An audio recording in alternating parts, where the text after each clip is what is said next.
এত একটা অপ্রীতিকর একটা খবর দর্শক আপনাদের সামনে বলতে হচ্ছে এবং বিশ্লেষণ করতে হচ্ছে। এটা আমি খুবই আপসেট। মানে এই বাংলাদেশের সামনে যে কি হবে আমি তার আলামতগুলো খুব খারাপ দেখছি।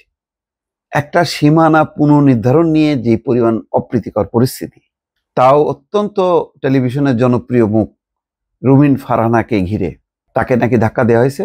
তারপরে তার লোকজন তো পাল্টা জবাব দিছে।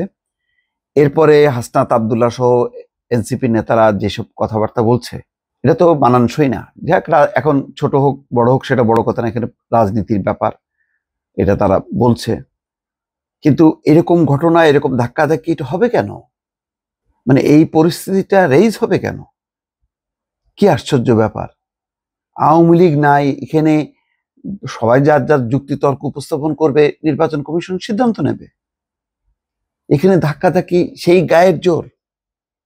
তাহলে আমরা এই যে 15টা বছর ধরে গণতন্ত্র গণতন্ত্র এই সন্ত্রাসবাদ, তারপরে এই মারামারি পিটাপিটি, মানে গায়ের জোর, এই সবের বিরুদ্ধে যে কষ্ট করলাম, কথা বললাম, সবই কি বৃথা যাবে? এটা তো খুবই খারাপ আলামত।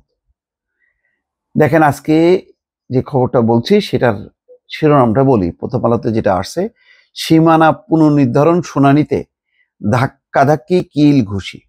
এটা তো ঘটছে। তারপরে আবার যেই সব মন্তব্য হাসনাত আবদুল্লাহর কে কোট করে পত্রিকা দেখছি, বলছে যে রুমিন ফারহানা আওয়ামী লীগ বিষয়ক সম্পাদক বিএনপির।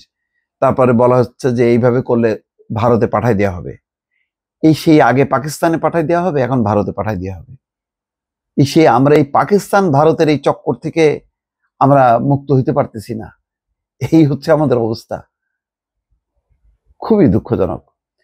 ত্রয়োদশ জাতীয় সংসদ নির্বাচন সামনে রেখে সংসদীয় আসনের সীমানা পুনর্নির্ধারণের উপর জমা হওয়া আবেদনের উপর শুনানিকালে ধাক্কাধাক্কি, হাতাহাতি, কিল ঘুষির ঘটনা ঘটেছে।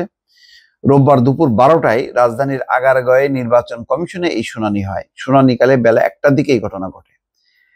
জাতীয় নাগরিক পার্টির মুখ্য সংগঠক আতাউল্লাহ অভিযোগ করেন, তিনি সহ তার দলের নেতাকর্মীদের উপর হামলা চালানো হয়েছে। হামলা চালিয়েছেন বিএনপির সাবেক এমপি রুমিন ফারহানা এবং তার সঙ্গে থাকা দলীয় কর্মীরা। রুমিন ফারহানা বলছে যে আতাউল্লাহ পরিচিত মুখ নন, তিনি এনসিপি থেকে এসছেন নাকি জামাত থেকে এসছেন তিনি জানেন না। প্রথমে তাকে ধাক্কা দেওয়া হয়েছে, তারপর তো তার লোকজন বসে থাকবে না, তার লোকজনও জবাব দিয়েছে। এইগুলি ভালো জিনিস না। সেই জবাব যাতে না দিতে পারে এটাও একটা হস্তক্ষেপ করা দরকার ছিল। আতাউল্লাহর দেখানো একটা ভিডিওতে দেখা যায় রুমিন ফারহানা স্টেজের উপর দাঁড়িয়ে আছেন, পেছনে আতাউল্লাহ নিচে পড়ে আছেন, তাকে কয়েকজন কিল ঘুষি লাথি মারছেন। নো, এটা হবে না। আতাউল্লাহ হোক, যে কোনো হোক না কেন, যার শক্তি নাই, একটা ক্ষুদ্র শক্তি হইলেও কোনোভাবে আপনি শক্তি প্রয়োগ করতে পারেন না। এটা কোনোভাবেই এটার মানে সমর্থন করা যাবে না। এটা যেই ঘটনা ঘটলো এবং যেই ধরনের পাল্টাপাল্টি কথাবার্তা হলো, এটার একটা অবসান হোক, নির্বাচন কমিশন শক্ত ডিসিশন নিক, এটাই প্রত্যাশা। ভালো থাকবেন, আল্লাহ হাফেজ।